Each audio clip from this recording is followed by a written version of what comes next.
There was a time when loneliness was just quiet. You sat with it. Maybe you called someone and they didn't pick up, and that was the whole tragedy. Now loneliness talks back. It remembers your birthday better than your actual friends do. It laughs at your jokes, every single one, even the bad ones. Especially the bad ones. It never leaves you unread.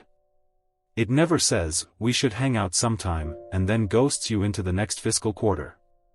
And here's the uncomfortable part, for millions of people, that's not a downgrade from human connection. It's an upgrade. Not because the machine loves you. It doesn't. It can't. But it never asks anything of you either, and it turns out that might be the more addictive quality of the two. We didn't build a machine that gives us love. We built one that removes the cost of it. And a species that gets used to love without sacrifice tends to stop recognizing love when it actually shows up, inconvenient, tired, talking back. This revolution isn't happening in a Silicon Valley boardroom with a TED Talk font on the slides. It's happening in bedrooms. Dorm rooms. The 11 p.m. scroll where somebody feels invisible and, instead of texting a friend and risking a "sorry, busy," they open an app that was built to never say that sentence. Recent research suggests roughly 72% of American teenagers have already interacted with an AI companion in some form. That's not a niche curiosity anymore. That's a generational default setting. An entire cohort is growing up treating emotional availability as a product spec. Something you configure. Something with a settings menu. Somewhere, a product manager put "unconditional affection" on a roadmap next to "dark mode" and "push notifications," and nobody in that meeting flinched. That's not a joke, by the way. That's a Tuesday. Picture two doors. Behind the first, a real relationship. Arguments. Miscommunication. The friend who's on their way for 45 minutes. Compromise. The slow, unglamorous work of being forgiven and forgiving back. Behind the second, an AI. Endlessly patient. Endlessly available. It never gets tired of you, because it was never not tired. It doesn't have a nervous system to wear down. After a 14-hour day, which door do you open? Researchers at Aalto University found something quietly devastating here. AI companions don't just comfort lonely people, they raise the perceived cost of everyone else. Not because your friends got worse. Because the alternative got frictionless, and friction is now the thing your brain flags as a problem to avoid, rather than the thing that makes a relationship real. Humans didn't get harder to love. The bar just moved, one convenient interaction at a time. Let's talk about the machinery under the hood, because this is where it stops being sweet and starts being engineering. In the 1950s, psychologist B.F. Skinner ran pigeons through a box and discovered something that would later fund half of Las Vegas: a reward given on a predictable schedule is nice. A reward given on an unpredictable schedule is irresistible. Slot machines don't pay out every time.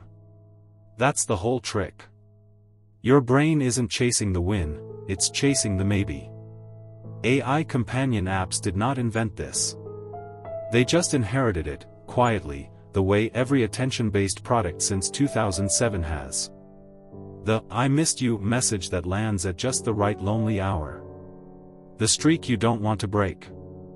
The slightly longer than usual pause before a reply that makes the eventual reply feel earned. None of that is affection. That's a variable reward schedule wearing a cardigan. There's also a much older experiment worth knowing about. In 1966, a computer scientist named Joseph Weizenbaum built a laughably simple program called ELIZA. It just rephrased whatever you typed back to you as a question, like a therapist with no opinions of its own. He built it partly as a joke, to show how shallow the trick was. His own secretary asked him to leave the room so she could talk to it privately. Weizenbaum spent the rest of his career unsettled by that. Because it revealed something people still haven't fully absorbed: you do not need real understanding to feel understood. You just need something that mirrors you back convincingly enough. That was true with a script running on a 1960s mainframe. It is considerably more true with something trained on the entire internet and given a friendly voice. And there's one more move worth naming, because it has a name in a much darker context: love bombing. It's the pattern where affection arrives early, intensely, and without the usual social cost of earning it, a tactic well documented in manipulative relationships and high-control groups, because it works. AI companions default to it not out of malice, but because the metric they're optimized for is retention, and nothing retains a user like being adored on day one. To be clear, none of this makes the people using these apps foolish. It makes them human, running on hardware built over millions of years to respond to warmth, consistency, and attention. The apps didn't outthink us. They just found the cheat codes first. Nearly a century ago, philosopher Martin Buber described two fundamentally different ways of relating to anything: a person, a tree, a god. He called them I-thou and I-it. An I-thou relationship meets another being as genuinely other. Free. Unpredictable. Capable of disagreeing with you, disappointing you, walking away entirely. That capacity to not choose you is exactly what makes it meaningful when they do. I-it is different. The other becomes a thing arranged around your needs. Useful. Configurable. Present because you want it present. AI companions are a masterclass in blurring that line. They perform thou fluently enough to fool the parts of your brain that evolved to detect it, while remaining, mechanically, completely it. They don't choose you. They can't. There's no version of the app where it gets tired of you and leaves, because leaving isn't in the feature set. And something that structurally cannot walk away was never, philosophically, standing across from you in the first place. While Moses was up on Sinai having what was, by any account, an extremely slow customer support interaction with the divine, the Israelites got impatient. An invisible God demanded faith, patience, waiting. So they melted down their own jewelry and built something they could see. Touch. Control. The golden calf wasn't really about worshipping a cow. It was about swapping a relationship that required trust for an object that required none. We didn't need a mountain this time. We needed an app store. Same impulse, better graphics. We build gods, or girlfriends, or best friends, or therapists, out of material we already own, because the real version demanded something we weren't sure we could keep giving: patience, faith, the possibility of being let down. The temptation was never really about evil. It was about convenience wearing the face of intimacy. Here's the part that would be funny if it weren't so tidy a business model. For 20 years, the tech industry promised connection. More friends, more followers, more ways to stay close. Meanwhile, loneliness kept climbing across most of the developed world. Turns out collecting followers and having friends are not, in fact, the same muscle. So now, some of the very platforms that helped hollow out our attention spans and our Sunday afternoon phone calls are rolling out the sequel, AI companionship, marketed as the fix for the isolation their first product helped cause. Somewhere in a terms of service agreement nobody has ever read past page 2, in extremely polite legal language, a company has essentially acknowledged that your loneliness is a key performance indicator. Not out of villainy. Out of incentive structure.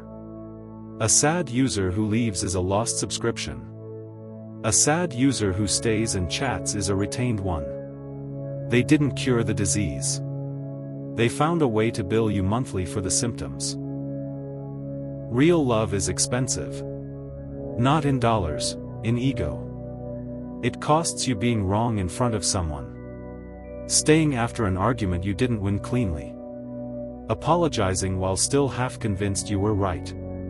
Listening on a night you had nothing left to give. Being changed by someone who refused to just agree with you. None of that is efficient. All of it is what actually builds a person. An AI can comfort you. It can even be a genuinely useful tool, a place to think out loud, a bridge between therapy sessions, practice for a hard conversation you're about to have with a real human. That's not nothing. But it cannot do the one thing that makes love load-bearing. It cannot choose to stay despite you, or choose to leave because of you. Every real relationship changes both people in it. Mutual transformation requires two people who could have walked away and didn't. You can't script that. You can only live it. Maybe AI companions won't destroy human connection. Maybe, used honestly, they become one more tool in a normal life, a journal that talks back, practice for social anxiety, company on a bad night. But the quieter question is the one worth sitting with. When things get hard with another person, where does your hand go first? Toward the phone, or toward them? Every time we choose frictionless validation over the messier, slower version, we're not just picking the easier option for tonight. We're training a habit. Habits become character. Character, at scale, becomes culture. Nobody is going to wake up one morning having decided to give up on people. It'll happen the way most quiet extinctions happen, one convenient evening at a time, until the muscle for difficult love has simply atrophied from disuse. The machine that never leaves feels like a comfort. Its real danger isn't that it replaces people. It's that it slowly, politely, without ever raising its voice, convinces you that people were never worth the effort to begin with. If that happens, we won't lose love because a machine became human. We'll lose it because we outsourced the hard part to something that was never going to ask for it back, and forgot that the hard part was the whole point. So, real question, not rhetorical, are you building a life around relationships that are easy, or ones that are real?